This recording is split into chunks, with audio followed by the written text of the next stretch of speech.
Thank you, Chair.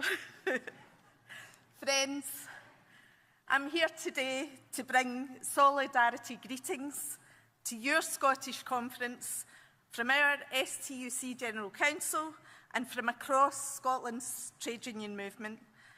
And let me begin by thanking Anis, Jackie and all of you, because together your hard work has helped kick the Tories out of power and deliver Labour into government.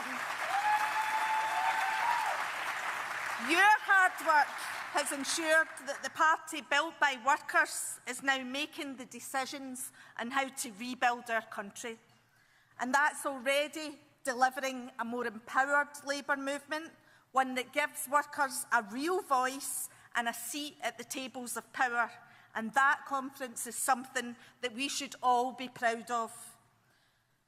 But as we all know, with great power comes great responsibility. And these are very, very challenging times indeed. The Tories might be gone, but their wreckage remains. And now Labour needs to get on with the business of delivering for workers on the ground, and it needs to do so without delay.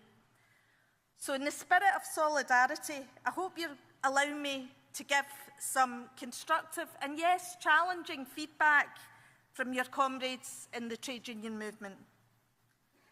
The people of Scotland are watching us.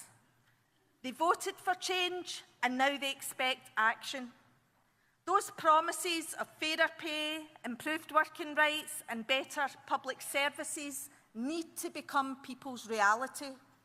Because make no mistake, our people can't afford more of the same. They've seen enough of tired and timid governing. They know it hasn't improved their lives. That's why we look forward to Labour delivering in full the transformative package of workers' rights promised in the New Deal. These are not mere policy pledges. They are the hard-fought, hard-won rights crucial to us building a strong trade union movement, and that really, really matters. So the new Employment Rights Bill needs to end exploitative contracts. It needs to strengthen collective bargaining, give greater access to unions in the workplace, and really put that power back where it belongs, in the hands of working people.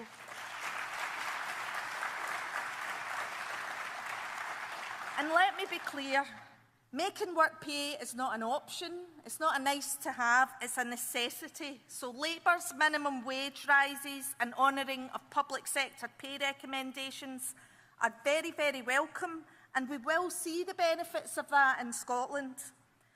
But that should just be the beginning, because our hard-working members are still playing catch-up following years of a cost of living crisis. And that support for public services is needed now more than ever, after decades of Tory austerity and years of underinvestment from the Scottish Government. We face waiting lists at record levels, A&E waiting times that are dangerously high, and NHS staff at breaking point.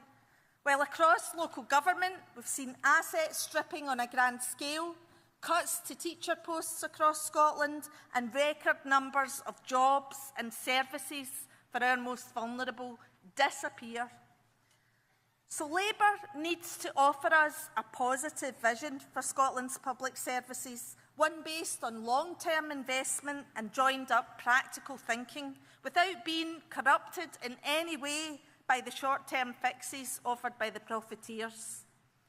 A prime example of that profiteering lives on in our Scottish care sector, where so many broken promises from the Scottish Government have damaged trust and hope for workers and service users alike. The now abandoned National Care Service was supposed to build a service fit for workers, fit for patients and fit for families, but it turns out the only thing it was fit for was the scrap heap. The Scottish Government's plan was absolutely the wrong plan, but change in that sector is still urgently required, so we need to build the right plan. Workers need a system that values them, with decent wages and fair conditions. That's why unions welcome Scottish Labour's continued demands for £15 an hour for social care workers.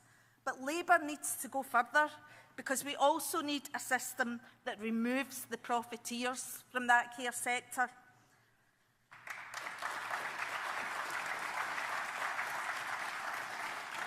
And the same thing goes for our public transport. We need to ensure that all public transport, trains and buses, are affordable, reliable and actually serve the people by being fully within public control. These are our essential services.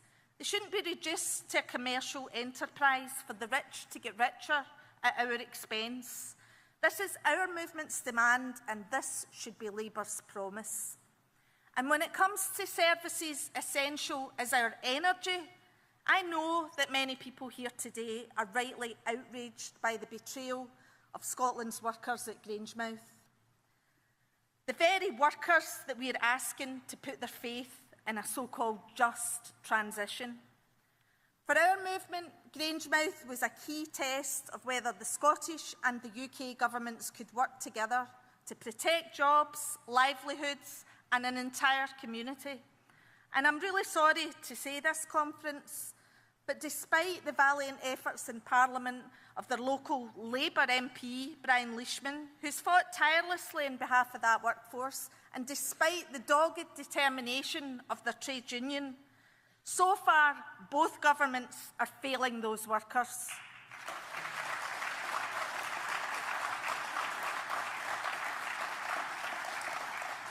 Three weeks ago, hundreds of workers received their letters of redundancy, with the first group due to leave on the 30th of April. Out of 425 skilled workers, only 65 are required for Petroinnis's new import terminal. A further 2,800 jobs could be lost to the wider supply chain, and £403 million will be lost to that local economy. But even at this late stage, there is still a viable option on the table. Unite has proposed a plan to both governments to save that refinery and repurpose it for SAF fuels. It's a plan that presents a financially viable way of retaining those jobs and transitioning that refinery now to become a key driver of net zero. And that, if it starts now, would present numerous advantages for the wider UK and Scottish economy. Conference, this is an opportunity that must be grasped. It's one that will protect the security of our national energy infrastructure, and yet our governments hesitate to use their full powers to intervene. Instead, they wring their hands, they offer us their condolences, because the billionaire owners have decided it's not in their global interests to keep Scotland's only refinery open. So my key message today to both our governments is this: do your jobs. Stand by Scotland's energy workers. If you fail to save the jobs in Grangemouth, if you fail to halt this closure and invest in a real just transition, then you will be failing workers right across Scotland.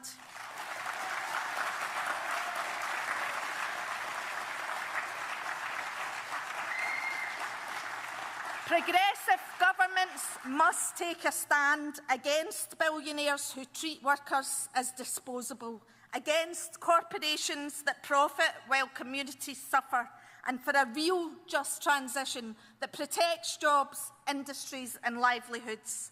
That means taking greater control over our energy industries. It means taking stakes in new infrastructure projects whenever public money is used. And it means public ownership of our energy systems.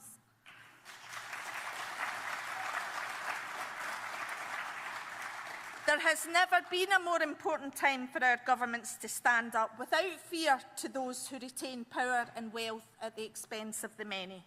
It's time for us to have a Labour government that will proudly introduce taxes on wealth and use the full powers of both the UK and the Scottish Parliament to ensure those who have billions accrued in land, property and assets start paying their fair share.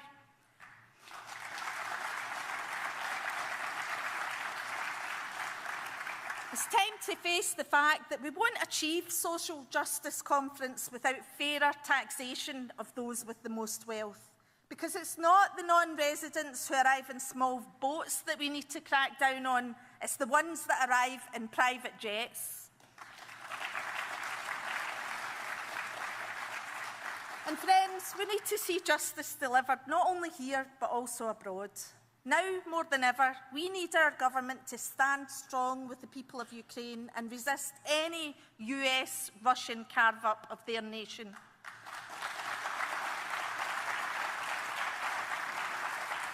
We need our government to stand with the people of Palestine and work for a lasting peace based on our movement's long-held principle of a two-state solution. We need our government to flood Palestine with aid, ensuring relief reaches all of those who need it most. And we need a Labour government that will work proactively with the international community to hold all those who committed atrocities accountable for their crimes. Justice must be served on all sides, and peace must be pursued with urgency and resolve. And it's with that urgency I say to you, conference, that we're in the fight of our lives here too. The absence of ambition and action from successive governments is creating a vacuum in our communities, a space that right-wing forces like Reform are all too eagerly filling. Those forces are being emboldened daily by the increasingly outrageous Trump-Musk alliance in the US. So I must bring you a warning. If Labour doesn't deliver for working people, it's becoming chillingly clear that voters are going to seek answers elsewhere. The far right are making gains because they address how people are actually feeling. They're feeling exploited, they're feeling undervalued, and their trust is being broken in traditional parties, broken by years of unkept promises. So Labour must break that cycle and deliver fast on improving real living standards across our working class communities. And our whole movement needs to stand strong. The hatred and division of the right must be challenged. It's our role to unify, not divide, to sow seeds of hope and compassion, not contempt and fear. In practical terms, that means creating a welcoming space for everybody in our society, whether that be immigrants or trans men and women. They talk about a war on woke, but we must all wake up and realise that the greatest defence that we have against any rise of fascism is our Labour movement. And we need a Labour movement that is strong, that is united, that is unrelenting and uncompromising in delivering for the people that need it most. And if we do that, then we will prevail, because ordinary people, when we are united, are more powerful than we can dare to imagine.